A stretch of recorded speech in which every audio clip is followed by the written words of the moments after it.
guys, today I'm going to do a vid about one of my most used tools, and it is of course the airbrush.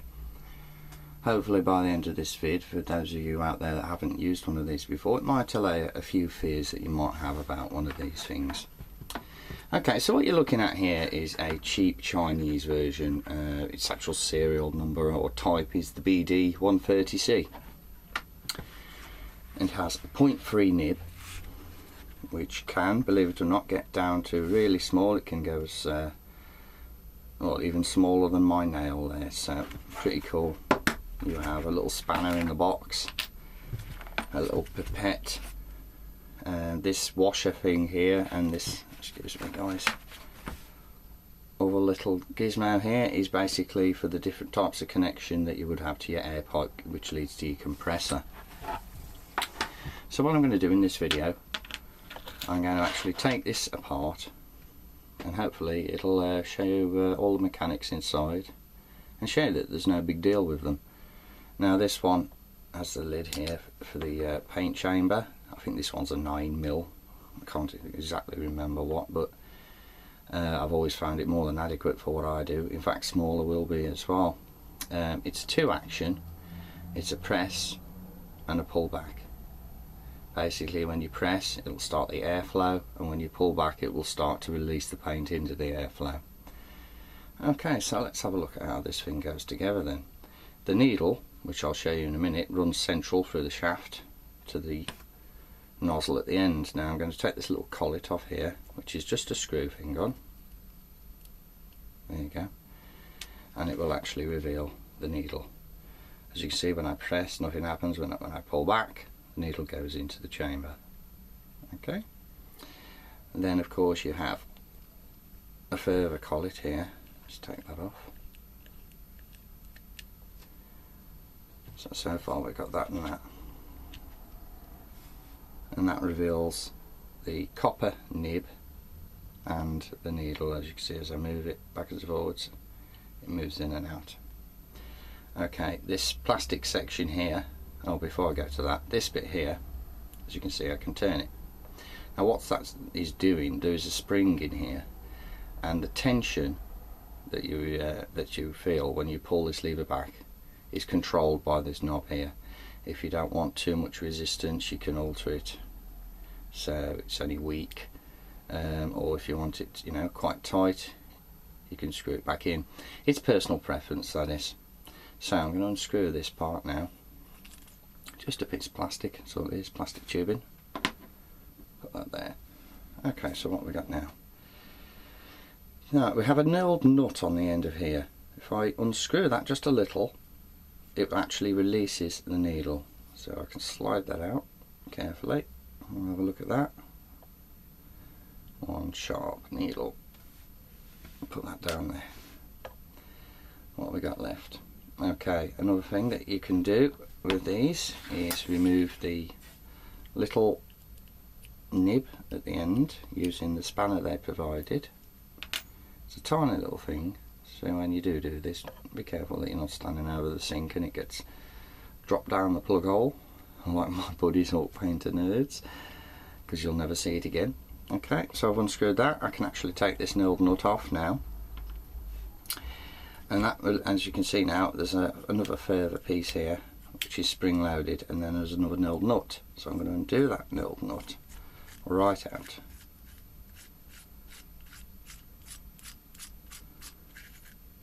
There we go.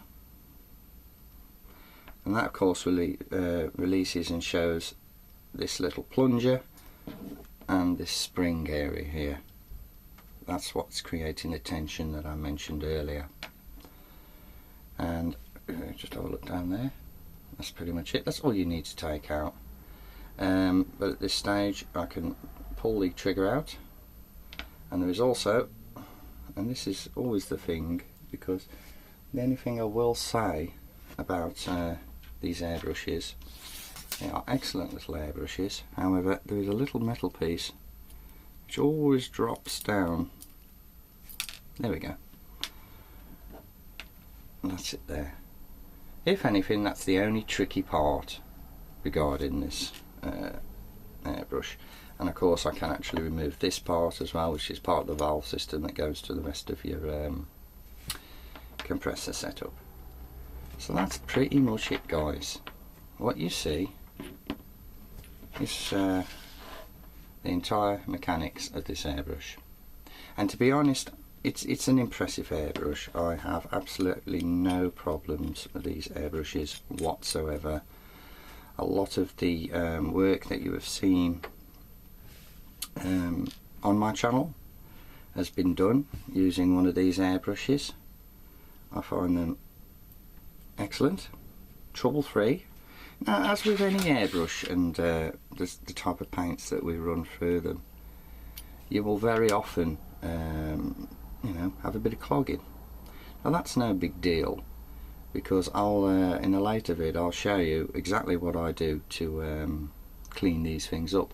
Now just quickly off camera, because it's a bit fiddly, I'm going to reattach the trigger and this little bit here, and then I'll come back to you. Okay, so I've got the trigger back in and that little bendy piece of metal, and I'm just going to reinsert the plunger, which will only go in one way. As you can see, it butts up against that bit there, see? And then of course we attach this section. Just keep screwing until it stops, you don't have to force it. There we go, stopped. So there's no danger of that dropping out now, which is a relief. And then I'm going to place the knurled nut back on the end. I'm going to carefully, just be gentle when you do this, it should go through with no resistance whatsoever. There you go, straight through to the end. Look. Now just push it till it stops, that's all you need to do. Excuse me. And then just screw the knurled nut into place, no problems there. I'm going to put this piece back on the end. They have very fine threads on them, so there's no need to force it or you know, really screw it on hard, because it will go on if you match up the threads properly. Put the protective collet on the end just so you don't knock the needle. And of course, finally, the last bit, and there you go, back together. No big deal. There's no fear in these things at all. For a long time I didn't have an airbrush because I thought, oh no, that's just going to be loads of hassle, it's going to clog on me all the while. But believe me guys, it doesn't. I think in the UK you can get one of these for about £13 to £16, which is very cheap indeed. To be honest, the more expensive part about it is the compressor.